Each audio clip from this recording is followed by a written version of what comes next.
Najradšej si čítam knižky, kde je moja záložka. O čom to dnes, deti, bude? Prezradí vám Stonožka.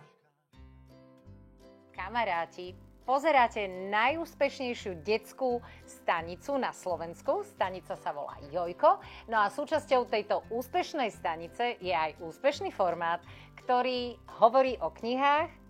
Pozeráte knihy od Stonožky a tak ako vždy, aj dnes vám predstavíme 3 nádherné knihy, ktoré som nevybrala ja, ale vybrala ich Stonožka, na ktorú nesmieme zabúdať. Áno, Stonožka, neboj, nezabúdam a vždy to pripomínam. No ale mojou úlohou bude vám tie knihy predstaviť. Prvá kniha, o ktorej sa dnes budeme rozprávať, sa volá Najkrajšie rozprávky bratov Grimmovcov a je určená úplne najmenším čitateľom.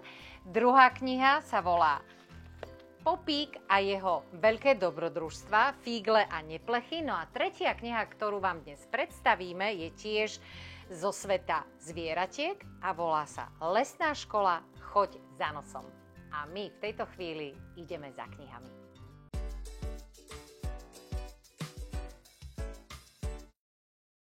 Priznám sa vám s jednou vecou, milí kamaráti. Keď som bola malá, tak medzi moje najobľúbenejšie knihy patrili Leporella.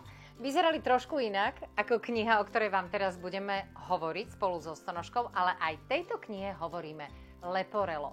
Je to kniha, ktorá je plná obrázkov, rozpráva príbeh 6 nádherných rozprávok, veľmi známych rozprávok bratov Grimmovcov. Červená čiapočka, Snehulienka, Šípová ruženka, Janko a Marienka, Vlk a 7 kozliatok a Kocúr v čižmách.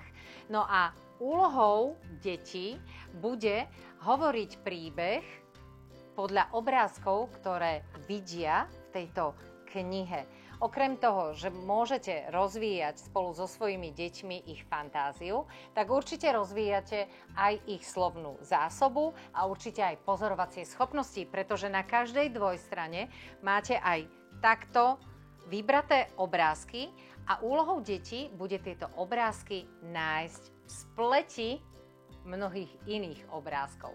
Tak verím, že sa vám táto kniha bude páčiť a ak by ste si náhodou nepamätali 6 známych rozprávok od bratov Grimmovcov, tak mysleli sme aj na to a na konci knihy nájdete krátky súhrn rozprávky.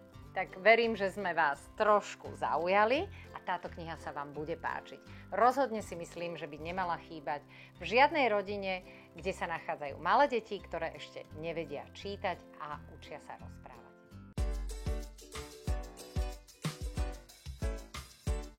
Ruku hore, milí kamaráti, ktorá robí Fígle a neplechu. A aj Stonožka určite dvihne ruku, alebo jednu z nôh. Ale poďme k tomu, kto úplne najradšej robí Fígle a neplechu. A je to tento šibalský teriér Popík. A tí, ktorí nás sledujú pravidelne, už vedia, o koho ide. Ale tí, ktorí Popíka ešte nepoznajú, tak tí si zaslúžia vysvetlenie.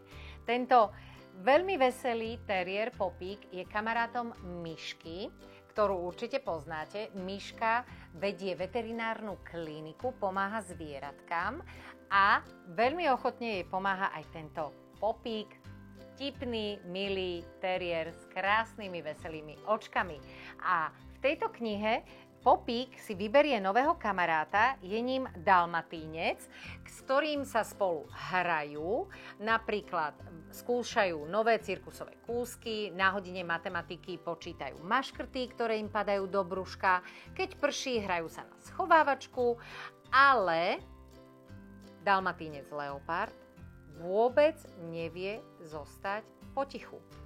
A s tým súvisia všetky problémy.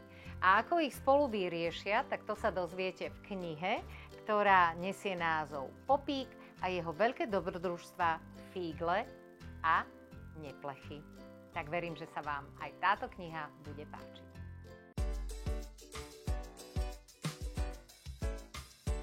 No a záver dnešnej relácie kníh od Stonožky bude patriť zvieratkám. Tentokrát sa vyberieme do lesnej školy a podtitul tejto knihy je Choď za nosom. Najskôr si asi povieme, Aká to je táto škola? Škola sa nachádza hlboko v čarovnom lese medzi šušťacimi listami a voňavými černicovými kríkmi. Vždy sa tu niečo deje zaujímavé. Na 3 kamarátov čaká ďalšie veselé dobrodružstvo. Kubík Dodo sa nakazí bodkovanou štikutavkou akurát pred príchodom inšpektora Losa, ktorý má skontrolovať, či to v tejto zázračnej lesnej škole funguje. Vlk Vilko, medveď Milko a divá mačka Lola sa ponúknú pani riaditeľke, že jej s Dodom a s prípravami na návštevu pomôžu. No, ale čo sa skrýva na zakázanom brehu besnej rieky? Toto tajomstvo však Vilko, Milko a Lola odhalia len vtedy, keď znovu spoja svoje schopnosti, vďaka ktorým sú neporaziteľní.